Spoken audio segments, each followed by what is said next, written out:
as far as this latest terror attack, I believe we're talking about another terror attack less than 2 weeks after what happened in Manchester when we were so shocked and outraged. The main political parties then suspended campaigning for a few days. Today, there's just a pause ahead of campaigning resuming tonight with the Labour Party, tomorrow with the Conservatives. But did the Prime Minister take the opportunity to continue campaigning today when she was being Prime Ministerial outside Number 10 following the Cobra meeting earlier on today? Let's talk about that in more detail. Indeed, other matters, politics, whether or not the general election should go ahead as planned on Thursday. Bringing in Rachel Shabi, journalist, and also Jim Waterson, who's with me, who is the political editor of Buzzfeed UK. But first, let's bring in Rachel, should we? Rachel, there has been some criticism of the Prime Minister and what she had to say as part of her speech today. Do you think it was electioneering?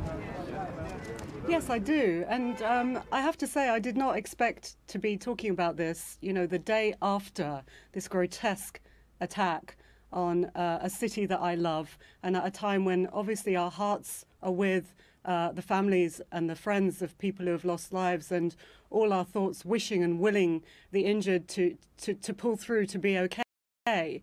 But then the Prime Minister did politicise the attacks in a way that I can't be the only one to have found that manipulative. And so if she does want to talk about government policy with regard to counter-extremism, then let's talk about it. But let's also talk about how her government has failed to counter extremism, how their very policies are making things worse.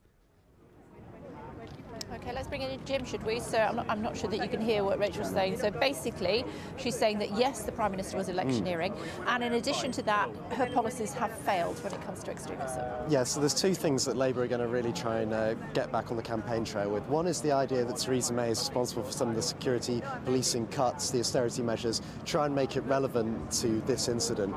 And the other one is Theresa May's decision to go in very hard on the internet companies. Now, that's something that she didn't need to put in that speech this morning. She didn't need to reference what's going on with Google and Facebook, but she chose to put what's quite a major Conservative Party policy in terms of trying to get these companies to open up their systems, to undo encryption, and to sort of give a backdoor to the government. She put that right in the centre of her response to this attack today. Is that fair? Well, I think Labour are furious at that because they feel that immediately invalidated the sort of truce that had been called. But we've got Jeremy Corbyn tonight. He's going to be giving a speech up in Carlisle less than 24 hours after the attack. So they're not messing about. And unlike Manchester, we saw 3 days without anything much happening while we had the threat level raised critical. This time around, no one is messing about. The election is going to go on. I think by Monday, things will be pretty much back to normal. Do you agree with that, Rachel? Do I agree that it has been politicised? Yes, I do. And I do think that we need to talk... Do you agree that things have gone very much back to normal very quickly compared to what we saw in Manchester? And if so, why do you think that that is the case this time round? Is it because the general election is just so close now? The general election has to go ahead. Of course it does. We cannot shut down our democratic processes because of a terror attack that is designed to attack our very democracy. But we were going to talk about some of the things that Theresa May has been talking about this morning, what Jim was talking about in terms of online measures is correct, but let's talk about the government's policy and how it's failing.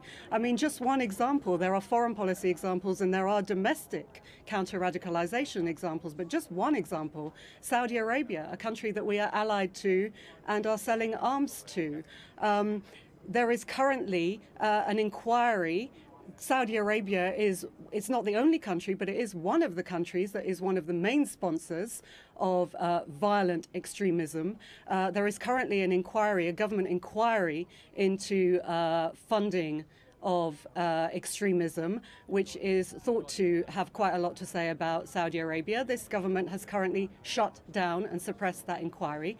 And we are funding, we are selling arms to a country that is currently engaged in a brutal war with Yemen, which is having a devastating effect on its civilians, but is also creating exactly the sort of conditions into which groups like Al-Qaeda and Daesh, Islamic State, can thrive. What possible justification is there for this government policy? And isn't it exactly the kind of tolerance of extremism that Theresa May has just accused us as a nation of doing? Jim Waterson, what sort of impact do you think events of last night and a couple of weeks ago in Manchester have on the general election campaign? Well, we thought, and the way people might vote on Thursday, of course. Well, it's always hard to reduce these things to basically how it impacts the polls, but there's a couple of things we know. Even though Jeremy Corbyn's popularity has surged, he's still seen as far weaker than Theresa May when it comes to security matters. And the second thing is the fact that Labour were really gaining in the polls before the Manchester attack, and their poll rises continued but maybe slowed a little bit. So in terms of the Conservatives, the main thing that they'll be wanting to do is to have Theresa May looking in control of the situation, looking prime ministerial, have her in front of Downing Street looking in control. And Labour need to get on the front foot and stop them running the idea that Jeremy Corbyn is weak in security and running that as a hard line. In some ways, it's now quite hard for the Conservatives so soon after attack to hammer home the idea of Jeremy Corbyn being weak on security, because it looked very opportunistic.